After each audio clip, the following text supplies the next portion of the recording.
সরকারের বাকি মেয়াদে চট্টগ্রাম বন্দরের ইজারা দিতে ডিপি ওয়ার্ল্ডের সঙ্গে চুক্তি হচ্ছে না বলে জানিয়েছেন বিডা চেয়ারম্যান আশিক চৌধুরী। এর আগে বন্দর চেয়ারম্যান জানিয়েছিলেন চুক্তির কোনো প্রক্রিয়াই শুরু করেনি সরকার। যদিও চুক্তি বাতিলের দাবিতে আজ সকাল থেকে আবারও ধর্মঘট শুরু করেছেন বন্দর শ্রমিকরা।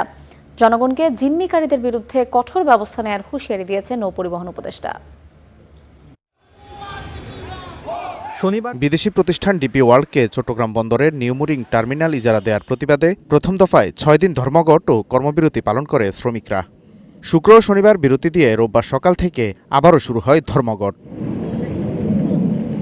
এতে অচল হয়ে পড়া পরিস্থিতি নিয়ে বন্দর চেয়ারম্যান বলেন, কার্যক্রম অব্যাহত আছে।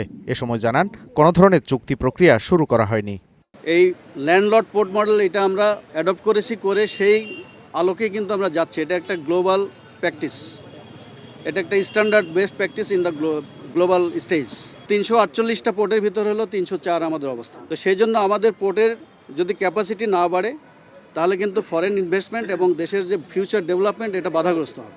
একই দিন বিকেলে ঢাকায় ফরেন সার্ভিস একাডেমিতে এক সংবাদ সম্মেলনে বিডা চেয়ারম্যান জানান, নির্বাচনকে সামনে রেখে সরকারের বাকি মেয়াদে বন্দর নিয়ে কোনো চুক্তি হচ্ছে না। ওনারা আমাদের কাছে বেসিক্যালি কিছু সময় চেয়েছেন এটাকে রিভিউ করার জন্য।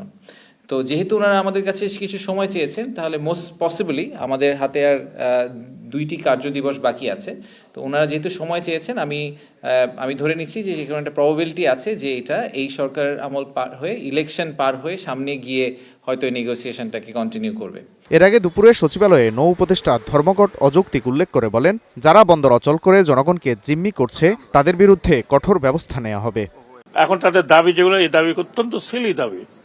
অমুককে সরাইতে হবে, তমুককে নিয়ে আসতে হবে, এটা করতে হবে, ওটা করতে হবে, কম্পেনসেশন দিতে হবে। What is this? আউটার অ্যাঙ্করেজে পড়ে আছে ছোলা, ডাল, তেল, 18 কোটি মানুষকে তারা জিম্মা রাখছে। এটা চলতে দেওয়া যায় না। Therefore the government has decided to go in hard line. রোববার ধর্মঘটের ফলে চট্টগ্রাম বন্দরের জেটিতে আটকা পড়েছে 9টি জাহাজ, ভিড়তে পারছে না আরও 5টি জাহাজ। Walid Sakib, star news, Dhaka.